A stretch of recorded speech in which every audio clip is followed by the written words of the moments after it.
ஓம் ஸ்ரீ குருப்யோ நமக. குருவின் தாழ் பணிந்து இந்த பதிவை நான் ஆரம்பிக்கிறேன். எனதருமை மார்ஸ் மீடியா நேயர்களே, இந்த நிகழ்ச்சிக்கு போகிறதுக்கு முன்னாடி நம்ம சேனலை ரெகுலராக பார்த்துக்கிட்டு பலனடைஞ்சவங்க ஏராளமான பேர். அதே மாதிரி சப்ஸ்கிரைப் பண்ணலை அப்படின்னா நீங்கள் சப்ஸ்கிரைப் பண்ணிவிட்டு இந்த வீடியோ பதிவுகள் எல்லாம் பார்த்து லைக் பண்ணுங்கள், ஷேர் பண்ணுங்கள், கமெண்ட் பண்ணுங்கள். அதே மாதிரி முகநூல் அப்படிங்கிற ஃபேஸ்புக்கில் நம்மளோட இது ரிலே ஆகிட்டுருக்கு. அதுலேயும் பார்த்துட்டு நீங்கள் லைக் பண்ணுங்கள், ஷேர் பண்ணுங்கள், கமெண்ட் பண்ணுங்கள். கண்டிப்பாக முகநூலில் பார்க்குறவங்க ஃபாலோ பண்ணுங்கள். இந்த பதிவுக்கு போகலாமா? இந்த பதிவில் நம்ம என்ன பார்க்க போகிறோம் அப்படின்னா, சூரிய பகவானின் அற்புதமான பெயர்ச்சி. ஆக்சுவலாக பார்த்திங்கன்னா சூரிய பகவான் பெயரவே இல்லை. ஏன்னா சூரியன், சந்திரன் எல்லா கிரகங்களும் நிலையானது தான். பூமி தன்னைத்தானே சொல்லும்போது நம்ம பூமியில் இருக்கிறதுனால சூரியன் நகர்ற மாதிரி ஜோசியத்தில் இருக்குது. அந்த வகையில் இந்த சூரிய பகவான் இதுவரைக்கும் மகர ராசியில் இருந்தார். மகர ராசியில் இருந்துட்டு இப்போ ஓரளவுக்கு அனுகூலமான பலன்களை சில ராசிகளுக்கு கொடுத்துருந்தார். இப்போ அவர் 13/2/2024 அதாவது பிப்ரவரி மாதம் 13ஆம் தேதி அவர் அப்படியே ராசி மாறி கும்பராசிக்கு வந்துடுறார். கும்பராசி அப்படிங்கும்போது இந்த தமிழில் பார்த்திங்கனாக்க மாசி மாதம்னாலே ஒரு பெரிய விசேஷம். என்ன அப்படின்னா, இந்த மாசி மாதத்தில் சூரியன் பிரவேசம் ஆகிற நாள் அந்த மாதம் ஃபுல்லாக விஷ்ணுபதி புண்ணிய காலம். அதாவது இந்த 12 மாதமே புண்ணிய காலம்தான். உத்தராயணம், தட்சிணாயணம் 6 மாதம், ஒவ்வொரு மாதமுமே புண்ணிய காலம். அந்த வகையில் இந்த புண்ணிய காலம்ங்கும்போது இந்த மாசி மாதம் விஷ்ணுபதி புண்ணிய காலம். தை மாதம் விஷு பிரம்மனுக்கு உண்டானது, அடுத்தது விஷ்ணுவுக்கு உண்டானது, அடுத்தது சிவனுக்கு ஷடசீதி புண்ணிய காலம்னு சொல்கிறது, அது பங்குனி மாதம். அந்த வகையில் இந்த சூரிய பகவான் இப்போ கும்பராசிக்கு சனீஸ்வர பகவான் அங்கே ஏற்கனவே இருக்கார். 2 பேரும் சேர்ந்து சில ராசிகளுக்கு நற்பலன்களை கொடுக்க போகிறார். சில ராசிகள் கொஞ்சம் கவனமாக இருக்கணும் எல்லா விஷயத்துலேயும். அது எந்தெந்த ராசின்னு நீங்கள் வரும்போதே பார்த்துட்டுலாம். அந்த வகையில் இந்த சூரிய பகவான் கும்பராசியில் 30 நாள் அங்கே இருந்துட்டு பலாபலன்களை கொடுக்க போகிறார். அந்த வகையில் பார்த்திங்கன்னா ஒவ்வொரு ராசிக்கும் என்னென்ன பலாபலன்கள் கிடைக்க போகிறதுங்கிறத பற்றி நம்ம இப்போ தெளிவாக பார்ப்போம். எனதருமை கடகராசி நேயர்களே, இந்த பதிவில் நம்ம என்ன பார்க்க போகிறோம் அப்படின்னா, சூரிய பகவானின் அற்புதமான பெயர்ச்சி. இதுவரைக்கும் ஏகப்பட்ட குழப்பத்துக்கு சிகரமாகவே நீங்கள் இருந்தீங்க. குழப்பம், உடல் ஆரோக்கியம் குழப்பம், பேசுகிற வார்த்தைகளில் குழப்பம், மனசில் ஒரு தெளிவற்ற சூழ்நிலை, இந்த மாதிரி தான் போய் இப்போ ஓரளவுக்கு உங்களுக்கு அனுகூலமான ஒரு பலன்கள் கொஞ்சம் கொஞ்சமாக எட்டி பார்த்துட்ருக்கு. அது நிறைய வர ஆரம்பிக்கும். அது வரைக்கும் கொஞ்சம் பொறுமையாக இருங்க. அந்த வகையில் இந்த சூரிய பகவான் உங்களுக்கு யாருன்னு பார்த்திங்கன்னா, தனவாக்கு குடும்பஸ்தானாதிபதி. அற்புதம். 2ஆம் இடத்து அதிபதி அப்படின்னாலே ரொம்ப அற்புதம். ஏன் அப்படின்னா உங்களுக்கு ராசிநாதன் சந்திர பகவான். அதனால் சாதாரணமாக இந்த கடகராசியை சேர்ந்த அன்பர்கள் தாய்மை உணர்வு மிக்கவர்கள். யாருக்காவது ஒரு கஷ்டம் அப்படின்னா உடனே ஓடி போய் அவங்களுக்கு உதவி செய்கிறது தான். உங்களுக்கே உதவி தேவைப்படும்.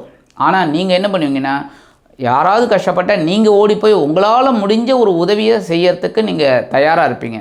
ஏன்னா உங்களுக்கு இயற்கையாகவே அந்த தாய்மை சுபாவம் இருக்குங்கிறதுனால இந்த ஆத்மகாரகன் தகப்பனார் ஸ்தானாதிபதி சூரிய பகவான் அப்படிங்கும்போது சூரிய பகவான் உங்களோட முயற்சிகளை என்றைக்குமே வேஸ்ட் பண்ண மாட்டார்.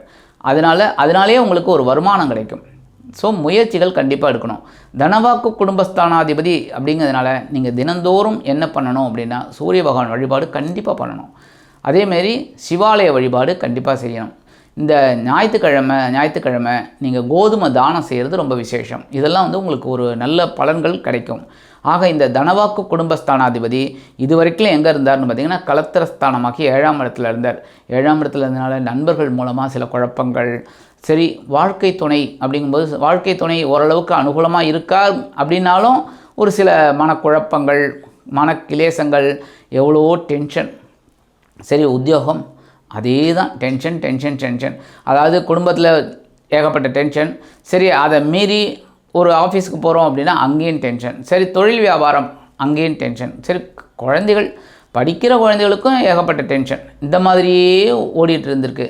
அந்த வகையில் இந்த கலத்திரஸ்தானத்தில் இருந்த சூரிய பகவான் இப்போ அஷ்டம ராசியான 8ஆம் இடத்துக்கு வரார். 8ஆம் இடம் அப்படின்னாலே நீங்கள் என்ன பண்ணணும், மறைவு ஸ்தானம்.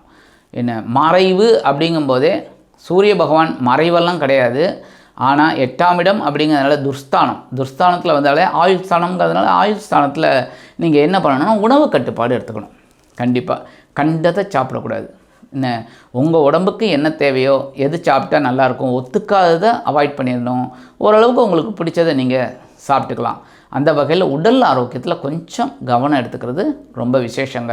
அதேமாரி வாழ்க்கை துணையோட ஆரோக்கியத்துலேயும் கவனம் செலுத்துங்க. வாழ்க்கை துணையை கொஞ்சம் அனுசரித்து போங்க. எல்லா விதத்துலையும் நீங்கள் முன்னேற்றம் அடையணும் அப்படின்னாலே அனுசரணை தான். அதேமாரி அக்கம் பக்கத்தில் இருக்கிறவங்களையும் கொஞ்சம் அனுசரித்து போங்க. இந்த வீண் விவாதம், வாக்குவாதம் இதெல்லாம் வேண்டாம். நமக்கு தான் எல்லாம் தெரியும் அப்படிங்கிற மாதிரிலாம் பேசுகிறது தப்பு. அதெல்லாம் கொஞ்சம் குறைச்சிக்கிட்டிங்கன்னா நல்லது. மறுபடியும் அந்த நண்பர்கள் உங்களுக்கு சில குழப்பங்களை கொடுப்பாங்க. அவங்களெல்லாம் கொஞ்சம் அனுசரித்து போங்க. உற்றார் உறவினர்களை கூடுமானவரை அவங்கக்கிட்ட வாதம், எதிர்வாதம் இதெல்லாம் செய்யாமல் அனுசரித்து போகிறது நல்லதுங்க. குடும்பத்தில் சுபகாரிய நிகழ்ச்சிகள்லாம் அருமையாக நடக்கும். எடுக்கிற காரியங்களும் உங்களுக்கு சிறப்பாக அமையும். எல்லா விதத்திலும் சில தடை தாமதங்கள் இருக்கலாம். அதுக்காக கவலைப்படாதீங்க. அதுக்கு தான் நான் ஏற்கனவே சொன்னேன், சூரிய பகவான் வழிபாடு பண்ணுங்கன்னு சொன்னேன். அதை பண்ண உங்களுக்கு அந்த தடை தாமதங்கள் விலக ஆரம்பிக்கும். உத்தியோகம் அப்படிங்கும்போது நீங்கள் கொஞ்சம் அனுசரித்து தான் போகணும். எந்த ஒரு விஷயத்துலையும் கொஞ்சம் அனுசரித்து போகிறது நல்லது. மேலதிகாரிகள், நிர்வாகிகள், முக்கியமாக இந்த சம்பளம் கொடுக்குற முதலாளிகள் எல்லாரையும் கொஞ்சம் அனுசரித்து போகிறது நல்லது. தொழில் வியாபாரத்தில் இருக்கிறவங்க கண்டிப்பாக இந்த உங்களோட வேலை செய்கிறாங்க பாருங்கள் பணியாளர்கள், அவங்களெல்லாம் கொஞ்சம் தட்டி கொடுத்து வேலை வாங்குங்க. கடுமையாக நடந்துக்காதீங்க. அதெல்லாம் கொஞ்சம் அவாய்ட் பண்ணுறது நல்லது. எடுக்கிற விஷயங்கள் எந்த ஒரு விஷயத்திலும் அதேமாரி வெளிநாட்டில் வசிக்கிற அன்பர்கள், அந்த கடகராசியை சேர்ந்த அன்பர்கள் உடல் ஆரோக்கியத்தில் சிறப்பு அக்கறை எடுத்துக்கங்க. அதெல்லாம் ரொம்ப விசேஷமான பலன்கள் உங்களுக்கு கொடுக்கும்.